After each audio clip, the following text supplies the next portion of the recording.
Welcome to another edition of Danny's Hot Takes. Today we'll be reviewing Warzone Octarius 2 Critical Mass Electric Boogaloo. And specifically we'll be looking at the orc rules in this supplement. I know. It's beautiful. The orcs appreciate all this. Oh, surprise! Kelsey Grammer, you silly man. All right, so first we're going to go over the... Oh, by the way, today I have with me tonight John. Hello. Hi, John. And we'll be going over what the Blood Axes get. They get a whole codex supplement. Who would have thought? I would have thought maybe Goffs or anyone else. Literally, please, anyone else. So this supplement, or the supplement, has 3 new relics, 3 warlord traits, and a selection of stratagems that that these guys get. That you don't get if you don't play Blood Axes. So we've got warlord traits here. We've got 3 new ones. We've got extra cunning. So when this warlord's on the battlefield, every battle round, you can reduce a strategic ploy by 1 command point. So if you keep your guy alive, and strategic ploys are some of the more commonly used ones, I don't know. This is a really pretty good warlord trait, I think. It's almost a free CP every turn if you use a lot of strategic ploys, which... I know a couple of the really good ones in this book are strategic ploys. So yeah, I'm pretty interested to see if that gets used a lot. I think it's kind of cool. Orcs are pretty low on command points, so I can see that being a nice way to get some more, or get some more ability out of the few that you get. Next, we've got Counter Tactics. This gives Blood Axe core units within 6 inches of the Warlord heroic intervention. That's really cool, especially on big mobs, even though those aren't taken as much anymore. It's just a really nice ability to have. There's a lot of core units. We've got Duck and Cover. This one is really... For that second one there, if you daisy chain out enough, that's a huge expansive heroic intervention. Oh yeah, for counter tactics. Oh yeah. Oh yeah, dude! Especially with a 30-man boy blob, they can take up a lot of the table that your opponent can't get close to. Unless they just kill them all. We've got Duck and Cover, and so this one's interesting. I think this is a great warlord trait for a backfield objective holder unit, because you just pick a boys unit or a commando unit in the backfield and just say no, you guys, you can't shoot these guys. It's a great way to make sure to keep those units kind of safe and not targetable. I really like that one.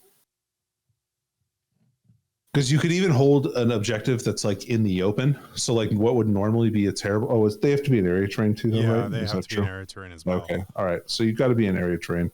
But I don't know. I still think that's good. Actions and things like that that you can do, right? Right. Completely safely. Yeah.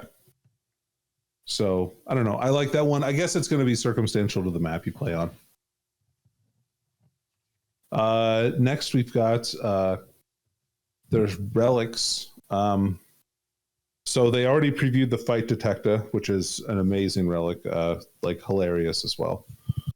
But they also have the Straight Shooter, which is a custom shooter replacement, and it makes it into a sniper rifle with DAC of 1410. So if you're outside... Yeah. So it gets to ignore Lookout, sir, and it does unmodified wound rolls of 6 to a mortal wound in addition to normal damage. And so it's 24-inch range, DAC of 14/10, strength 5, -1 AP, 1 damage. So if you're outside of 12, which is in DACA range, you're shooting 10 shots, so you're going to get 3 hits. You'll probably get 2 successful wounds through on most characters, as long as they're toughness 4 or below. And you have a 1 in 3 chance to have a mortal wound in addition to that. So that's probably not killing any characters in one go, but you could chip off a wound here or there. But DAC of 14, once you're within 12, then it gets kind of spicy. And remember, Blood Axes can fall back out of combat and still shoot. So if you have something like a Banner Bearer or something like that, a Wall Banner, you can take this relic on him and he can I don't know, maybe chip a couple wounds off characters. Kind of interesting. And then there's the Noise Box. The Noise Box is pretty bad. It's an aura. 6-inch aura, -1 leadership. And if you've killed any characters, you subtract 3 from the leadership instead, and then you subtract 1 from combat attrition tax taken for that unit. So if you can scare them, they will die. It's just a big box that's like going, ooh. I guess like it's, I don't know, it's like a box. It's like somebody, they like stole a box and like are just using it to yell stuff at other orcs through it. And that's like really scary, I guess. I don't understand why if you destroy a character, it makes your voice scarier, but yeah, who knows? All right, so we've got stratagems. And man, Blood Axis has got some interesting strats. I'm really kind of surprised at the way that they chose to utilize these. So you've got Young Bloods for 1 or 2 CP. Use this in the fight phase when a Blood Axis Storm Boys unit is selected to fight. They get +1 strength. So if it's 10 or fewer models, it costs 1 command point. Otherwise, it costs 2 command points. So for 1 command point, you can make your guys into Goths without the exploding 6s. So I don't know. That's kind of cool. It just gives you the best of both worlds. I don't know that I would take Goths over these guys just because of the amount of command points I have in my list. I think I would have a hard time spending that. Rather than just take a Goths detachment, I guess, instead. Next, we've got Gotham Trap for 2 command points. So select a Blood Axis, 2 or more Blood Axis units that aren't characters. Each time a Blood Axis model from your army makes an attack against that unit, a 6 scores 1 additional hit. So that's exploding 6s there. So technically, you could make them into Goths for 3 command points. So, man, that's a lot of command points. We've got Trigger Discipline. So this is for Blood Axis Ludas. This one's pretty cool. You pick a vehicle unit. Anytime you shoot that vehicle, you get to reroll it to hit roll. So if you have 10 or fewer Ludas, it costs 1 command point. Otherwise, it costs 2. I think that's like not bad. Mm-hmm. That's a lot of autocannon shots that you get to reroll to hit. That's solid. We've got Surprise. This is for a Blood Axis Commando unit that's wholly within terrain feature. While the enemy units within engagement range of them, they can't use any. They can't get strike burst at all. So if you charge a commando unit, and use this at the start of the fight phase, they give you fights last, which is amazing. And then each time an attack roll is made against them, they're -1 to hit as well. Really that one's pretty cool. Yeah, that one's pretty cool. If you get charged, making someone fight last is really, really rad. Not just fight last, but don't count as charging too. Which really hurts a lot of armies. Yeah. Next, we got Glory Boys. So use this whenever you make a charge move for a Blood Axis unit. Select 1 enemy unit that was the target of that charge until the end of the phase. Each time a Blood Axis Storm Boys unit declares a charge roll against the enemy unit as a target, add 2 to the charge roll. So I guess they want to outcompete the other orcs in combat. So you have to try and charge that unit and either make it or fail, and then you can also charge it with Storm Boys at +2. Yeah. Okay. Yeah. That interesting. All right. Well, you can sort of combine Glory Boys with the Fight Detector, though, to get +4 inches to your charge, right?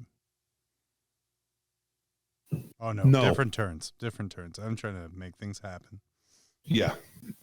Plus, it has to be 2 units that charge 1 unit for Glory Boys. Boo. Yep. So we've got Spotted Them. So this is for a Blood Axis Commando unit at the start of your shooting phase.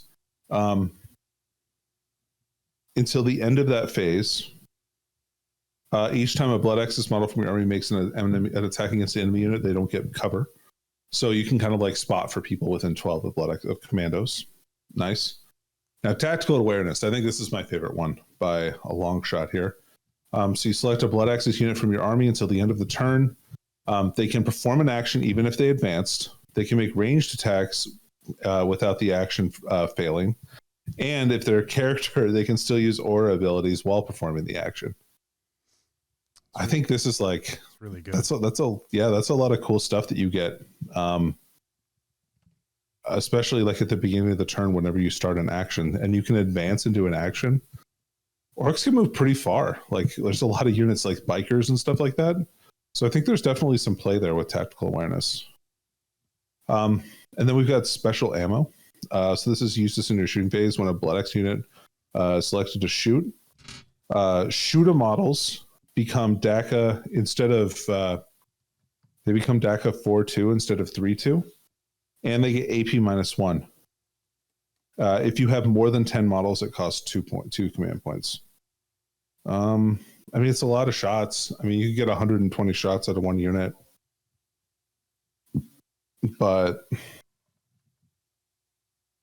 I don't know if that's worth it. Command points being as rare as they are for orcs. Yeah. Yeah. I guess you could use it on like Mega Knobs. If you have a big unit of Mega Knobs or something like that, you could fall back and still shoot. Mm-hmm.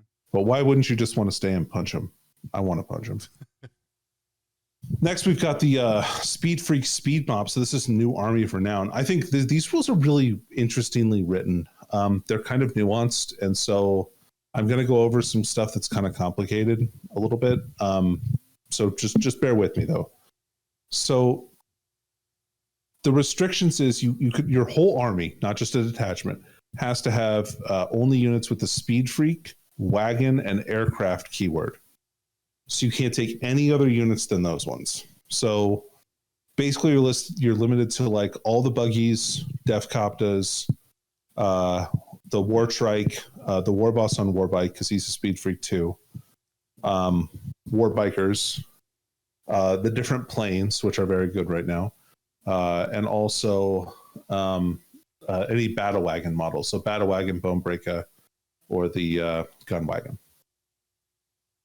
I think there might be some 412 units I'm forgetting on there as well. Anyway, so they all get the Speed Mob keyword. They get access to the new Stratagems, Warlord trait, and Vehicle Custom jobs that are part of this. And if your army is Battleforged, you can take one of the Outrider detachments becomes free, which is really cool. I think that's a very, very powerful ability. And then all the Speed Freak units specifically get the Adrenaline Junkie rule, and Speed Freak Bikes units from your army get the OBSEC ability. So that's going to be your Bikers, Knob Bikers, and your War Boss on Warbike. They all get OBSEC, which is pretty cool. So next we have Adrenaline Junkies. Now they previewed this in the Games Workshop website.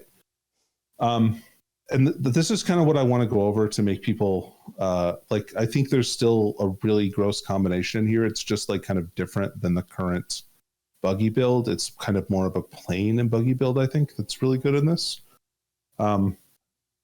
Anyway, a unit with Adrenaline Junkies never gains a clan culture, but doesn't prevent other units from getting a culture.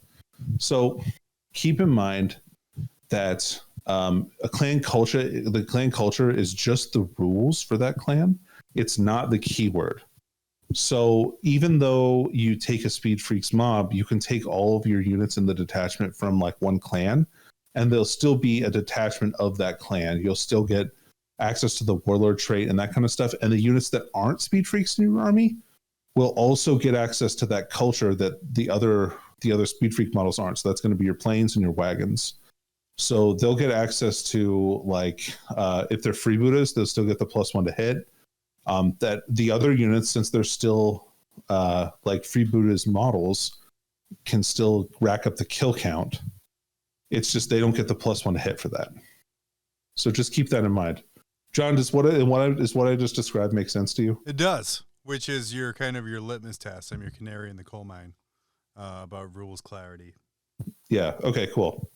So, yeah, that's really powerful. So they can still be like, you could take this as a Blood Axes attachment too, if you wanted to, and get those rules.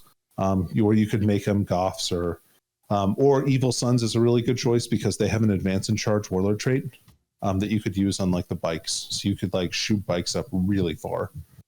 So that's really powerful. Anyway, anytime you make a charge move or preferred heroic intervention, you get +1 attack.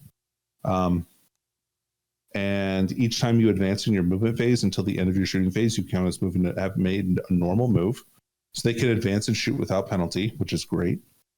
And they get a 6-up invul save.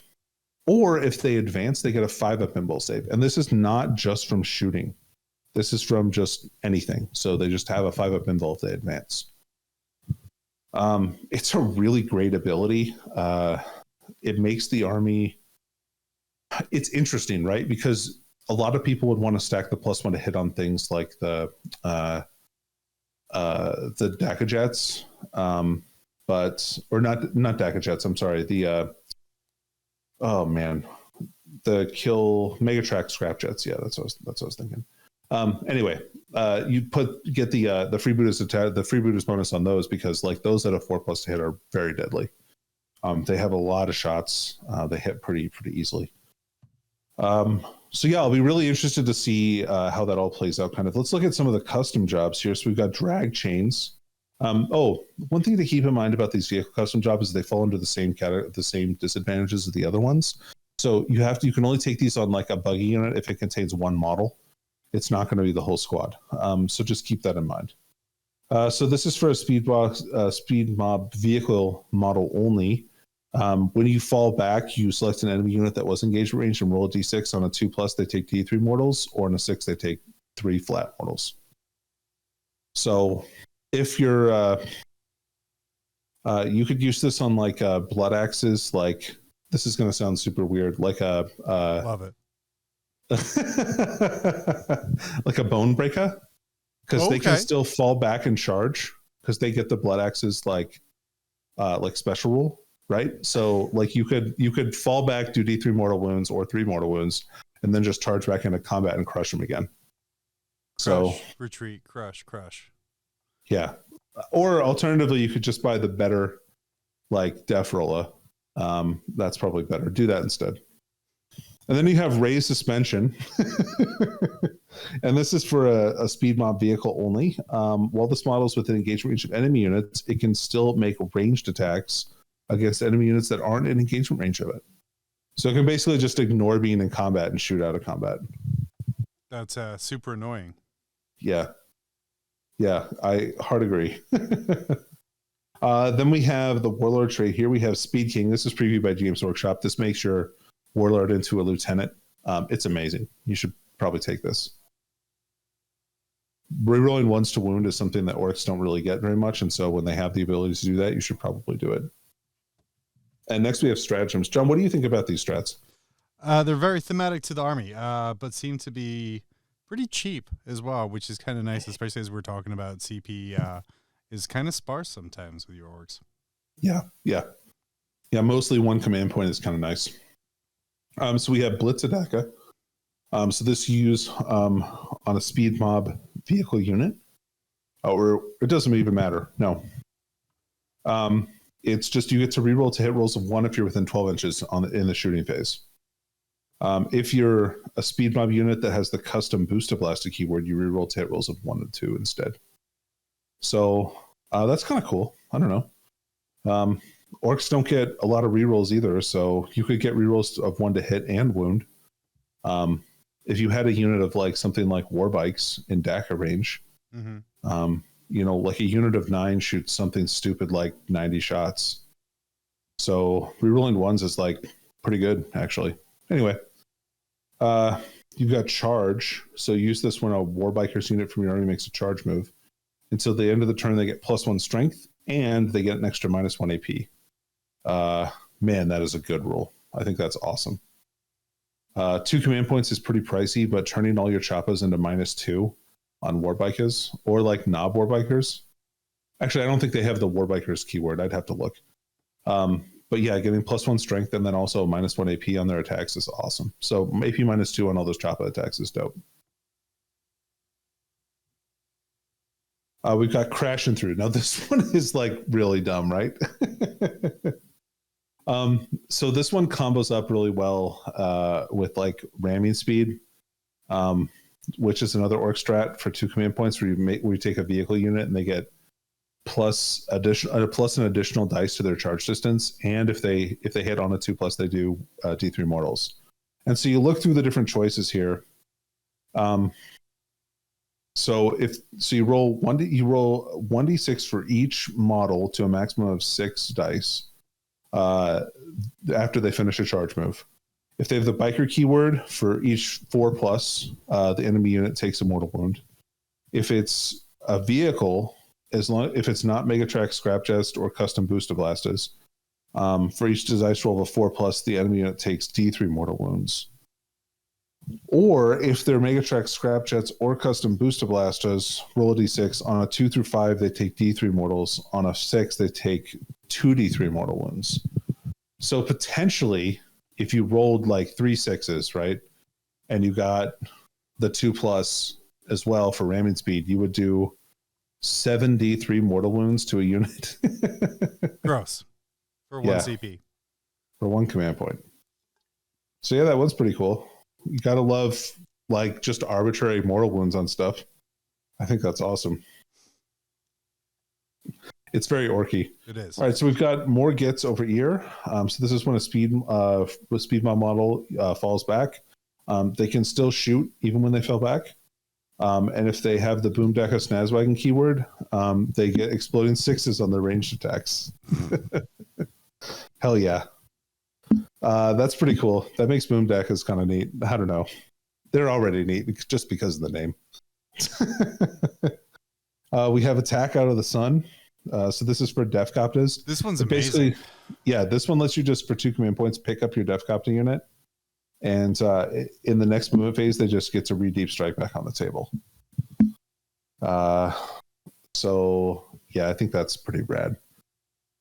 2 command points is a little steep for that, but yeah, I don't know. Now, just to be annoying, it says you can set it up in the next turn. Do you have to set it up, or can you leave it in reserve? That's not how the reserve rules work. I'm pretty sure if you put something, I think there's a rule where like if you put something on the table, like it has to go back the next turn. I don't think you just get to keep him in the air for the entire game. Well, no. End of the game, they'd be destroyed. Turn 5, you're looking for that cheeky little drop. That's all I'm thinking. Well, yeah. So what are you thinking, like to the last on big units of Deffcopters and then just like not using them? Yeah. Something scummy.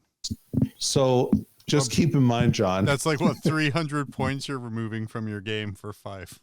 Yeah, or more. Yeah. I didn't say it was a good idea.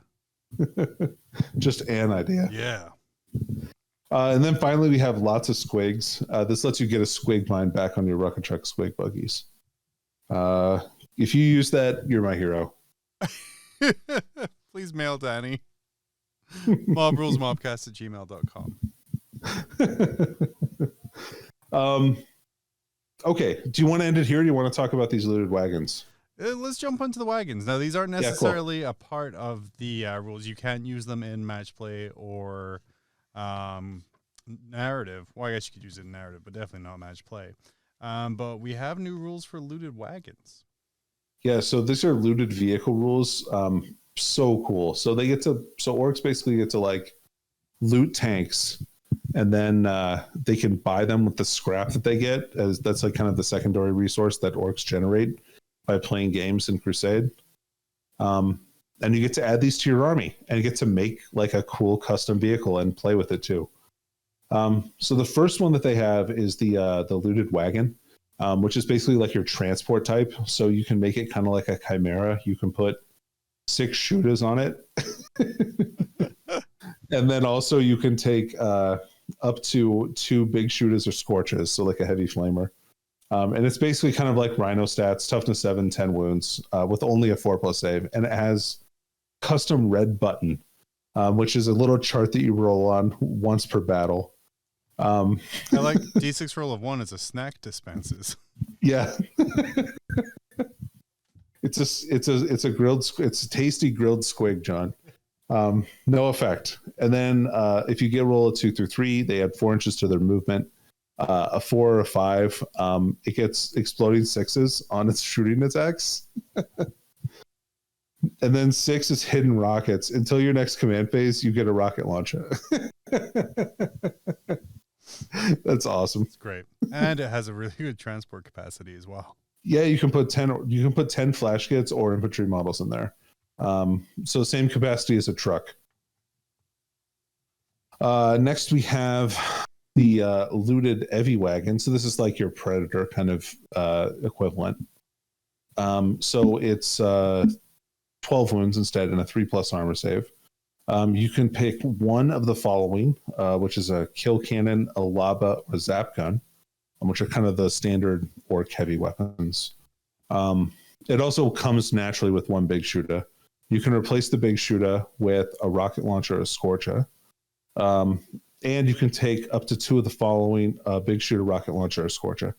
So like kind of you could make it into a Lehman Russ because it comes with like a heavy bolter on the front, and then it could have 2 heavy bolters on the sides, and then kind of a main turret weapon. This also has a custom red button, and it's ramshackle as well, which is nice. So a D6, you get a 1 is a shouty speaker. So a hidden sound system starts blaring discordant quote unquote music for the crew. No effect, which is a bummer. That should at least be reroll once to hit. They like to 2 get to their 3 jam is yeah, that's right. Yeah. What are you talking about, dude? It's totally gothic metal, right? All right. So then we've got 2 through 3 is Boosta. Until your next command phase, add 4 inches to the model's move characteristic. And then 4 through 5 is Mordaka, and 6 is Force Fields. It gets a 5-up invulnerable save. Cool.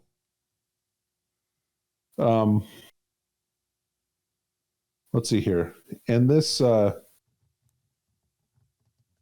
yeah. Boys don't. Yeah, the red button just kind of lasts for 1. Yeah, and then finally we have the Battle Fortress. So don't mess around with this guy. He's got 26 wounds and a 3-up save. He's got 1 big shooter, 1 def cannon, 1 kill cannon, 1 twig big shooter, and crushing tracks. So basically this thing is a Baneblade. You can replace the def cannon with a super gatler from the what's that thing called? The Stompa? Oh yeah. I'm pretty sure that's what the def cannon is too. Yeah, a giant gun. Yeah. The kill cannon can be a lava, twin big shooter, or a zap gun. You can have 2 big shooters or rocket launchers or scorchers, and you can have up to 4 zap guns. And for each zap gun, you get either a twin big shooter or a twin scorcher. So if you look at that, that's like exactly the combination that a Baneblade has on its sponsons. So like it has a las cannon on top and then 4 heavy bolters. So, or 2 heavy bolters or 2 heavy flamers. I think it's not 4. Anyway, it loses its toughness 8 now though. So, but it does lose the ramshackle rule. But it does get unstoppable, so it can still declare a charge in a turn in which it fell back. And since it's Titanic, it can fall back and still shoot. And then its big red button has screen wipers, so it like little wipers come down and clean all the screens. Or just one screen. Yeah, just one screen. Boostas is plus 3 inches to its movement, extra spikes. Whenever it makes a charge move, roll a d6 for each enemy unit in engagement range on a 4+, they take d3 mortal wounds. And then Mordaka, until your next command phase, it just gets exploding 6s. Oh, gross. But awesome. Yep, so that thing's pretty cool. I mean, it gets like, 8 attacks, 9 attacks? Yeah, 9 attacks. Even though it hits on 5s, like, no there's still like strength 9, -2 damage. Okay, cool. Anyway, so those are the rules that are contained within Warzone Noctarius Book 2, Critical Mass, Weekend at Bernie's 2. So it's an interesting book. The orc rules are pretty cool. I really like the Blood Access rules. I think they're pretty thematic. I like that they use the Storm Boys because like they're more militarized than kind of some of the other orc clans. Yeah. Like they follow more the Imperial kind of the way that they train their army and things like that. I like the Speed Freaks Army of Renown. I think it'll be a lot more fair once if the rumor is true and buggies kind of get a little bit nerfed coming up here. Mm-hmm. I think that could probably still be a really fun army to play against. I think war bikers in that army are pretty gross. Like OBSEC, they have a bunch of wounds at toughness 5. They're -1 to hit. They have a 5+ invulnerable save because they're probably going to be advancing every single turn unless they charge. And then if they're Evil Sons, they also get to advance and charge potentially. Pretty neat. Yep. Yeah. I think that I think that that's kind of a cool army to play. They get a ton of attacks. Like I think each biker model is 4 attacks. It's pretty cool. I guess that's not a ton. That's just some. But yeah, pretty cool book. And obviously the Crusade rules are dope. Like anything where you get to build your own orc model is always good, right? I'm excited to see some of the conversions, even for the suspension. I want to see raised suspension buggies going around the boat. Yeah, they're just like lifted. Oh man, it'll be like I'm back in Alaska. Yeah, some of the victor bonuses and stuff like that for like the campaign, because it has a whole campaign section as well, which is pretty cool. So yeah, what a great, like, definitely check this out. Like it's got a lot of rules, if like, especially narrative rules. So if you're into that, I think this is a great book.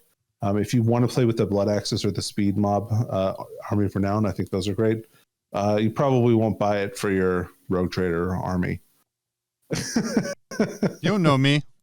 Yeah, I sure don't. I don't if you're going to buy a Rogue Trader army. Anyway, so if you enjoyed this content, check us out. We record every week on Mondays for Grim After Dark. We also do kind of a monthly podcast, Mob Rules, where John and I just kind of bullshit about what we've been talking about. Like Kelsey Grammer. What a great guy. A veteran of Warzone Octarius.